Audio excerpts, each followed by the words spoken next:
So guys, let's discuss this question. Question is of true and false and हमसे बोला गया है question में कि demand curve for automobiles shift towards right due to opening up of new automobile dealer in the town. अब एक ही automobile मतलब ऑटोमोबाइल सेक्टर है। इसका बोला है ऑटोमोबाइल का ना डिमांड कर्व क्या होगा, राइट वर्ड शिफ्ट करेगा, मतलब डिमांड इंक्रीज होगा। किस वजह से सर डिमांड इंक्रीज हो रहा है? अगर तुम ध्यान से देखो तो ये बोल रहा है डिमांड इंक्रीज होगा due to increase in the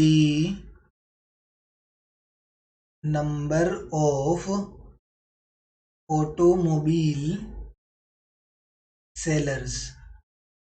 क्योंकि जब एक न्यू शोरूम खुलेगा, न्यू डीलर आएगा ऑटोमोबाइल का, इसका मतलब ऑटोमोबाइल सेलर्स क्या हो रहे हैं, increase.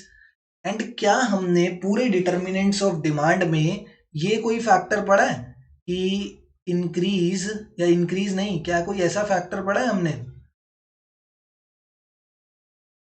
Number of sellers, number of sellers करके कोई हमने डिटर्मिनेंट ऑफ डिमांड पढ़ा है? नंबर ऑफ सेलर्स जो है ना, हम आगे जाके जब सप्लाई चैप्टर पढ़ेंगे वहां पर एक डिटर्मिनेंट ऑफ सप्लाई है। ये सप्लाई को इफेक्ट करता है नंबर ऑफ सेलर्स, ना कि डिमांड को।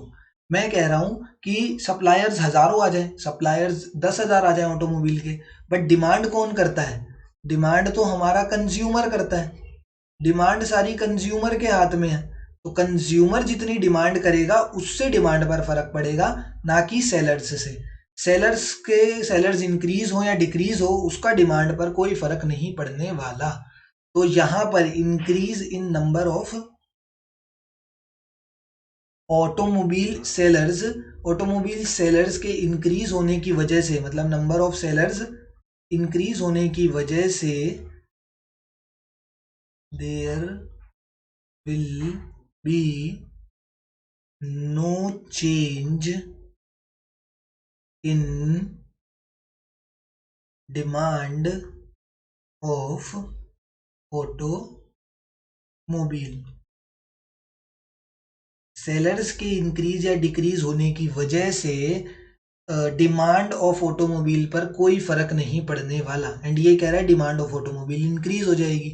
तो ये स्टेटमेंट बिल्कुल गलत है। This statement is false. क्या होना चाहिए? Demand curve for automobile shifts nowhere, या बोल दो demand curve of automobile will remain constant due to opening up of new automobile dealers in the town।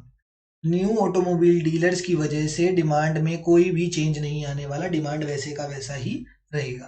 तो दिस स्टेटमेंट इज फॉल्स।